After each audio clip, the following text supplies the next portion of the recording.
ഈ ചടങ്ങിൻ്റെ ബഹുമാന്യനായിട്ടുള്ള അധ്യക്ഷൻ പുതിയ ഞങ്ങൾ രണ്ടുപേരോടൊപ്പം നിലവിൽ ബോർഡ് അംഗമായി ഇവിടെയുള്ള ശ്രീ സന്തോഷ്, ബഹുമാന്യനായിട്ടുള്ള ദേവസ്വം വകുപ്പ് മന്ത്രി, മുൻ ദേവസ്വം വകുപ്പ് മന്ത്രി കൂടിയായിട്ടുള്ള ശ്രീ കടന്നപ്പള്ളി രാമചന്ദ്രൻ, ഇപ്പോഴും മന്ത്രി തന്നെ, മുമ്പ് ദേവസ്വം തന്നെ കൈകാര്യം ചെയ്തിരുന്ന മന്ത്രിയാണ്.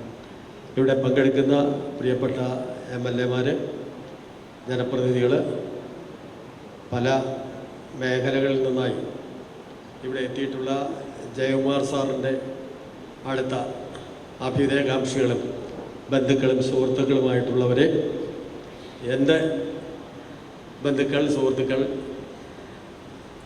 ഇവിടെ എത്തിച്ചേർന്നിട്ടുള്ള നല്ലവരായ എല്ലാ ബഹുമാന്യ വ്യക്തികളെ, മാധ്യമ സുഹൃത്തുക്കളെ, വിശ്വാസ സുഹൃത്തുക്കളെ, പ്രിയപ്പെട്ടവരെ, ഞാനും ദീർഘമായി ഒന്നും സംസാരിക്കുന്നില്ല. സത്യത്തിൽ ഈ ഒരു സ്ഥാനം ഏറ്റെടുക്കുമ്പോഴുള്ള ഒരു മനോബലം അല്ലെങ്കിൽ കരുത്ത് എന്ന് പറയുന്നത് ഇപ്പോൾ പ്രസിഡൻ്റായി സ്ഥാനമേറ്റ ശ്രീ ജയകുമാർ സാറാണ് എൻ്റെ കരുത്ത് എന്ന് പറയുന്നത്. അറിയാമല്ലോ, പ്രത്യേകിച്ച് ഇപ്പോൾ അദ്ദേഹം തന്നെ സൂചിപ്പിച്ചതുപോലെ നമ്മുടെ ഈ മേഖലയിൽ നിൽക്കുന്ന ചില സംഭവവികാസങ്ങളുമായി ബന്ധപ്പെട്ട് ഉള്ള ഒരു അന്തരീക്ഷം, ആ അന്തരീക്ഷത്തിൽ ഇതുപോലെ ഒരു ബോർഡിൻ്റെ അംഗമായി മനോബലത്തോടു കൂടി മുന്നോട്ട് പോകാൻ കഴിയുന്നത് ജയകുമാർ സാർ എൻ്റെ അധ്യക്ഷനാണ് എന്നുള്ളത് കൊണ്ട് തന്നെയാണ്. അദ്ദേഹം ഇവിടെ പറഞ്ഞതുപോലെ ഈ ബോർഡിൻ്റെ പ്രതിച്ഛായ നിലനിർത്തിക്കൊണ്ട് വിശ്വാസ സമൂഹത്തിൻ്റെ വിശ്വാസവും ആചാരങ്ങളും ഒക്കെ സംരക്ഷിക്കാൻ കഴിയത്തക്ക രീതിയിൽ പ്രവർത്തനങ്ങൾ സംഘടിപ്പിക്കാൻ എല്ലാവിധമായിട്ടുള്ള പിന്തുണയും ഒരംഗം എന്നുള്ള രീതിയിൽ പ്രസിഡന്റിന് അതുപോലെ മറ്റ് കമ്മിറ്റി അംഗങ്ങൾക്ക് നൽകും എന്നാണ് എനിക്ക് ആദ്യമായി സൂചിപ്പിക്കാറുള്ളത്. നിങ്ങളുടെ എല്ലാവരുടെയും ആത്മാർത്ഥമായ സഹകരണം ഉണ്ടാവണം. 2 വർഷക്കാലമേ ഉള്ളൂ കാലാവധി. സാധാരണ MLA-മാർക്ക് ആദ്യം 5 വർഷമുണ്ട്, മന്ത്രിമാർക്കും 5 വർഷമുണ്ട്. ഇത് 2 വർഷക്കാലമാണ്.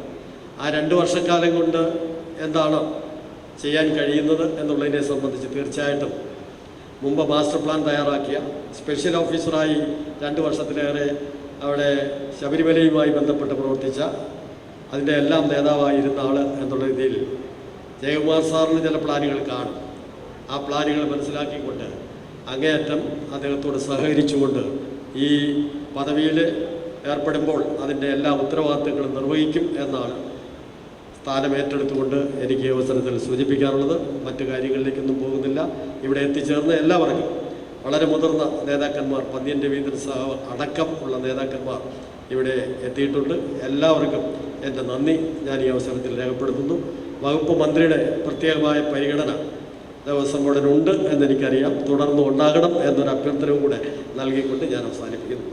ഏറ്റവും പുതിയ വാർത്തകളും വിശേഷങ്ങളും വിരൽത്തുമ്പിലറിയാൻ സീ മലയാളം ന്യൂസ് എല്ലാ ഡിജിറ്റൽ പ്ലാറ്റ്ഫോമുകളിലും ലഭ്യം.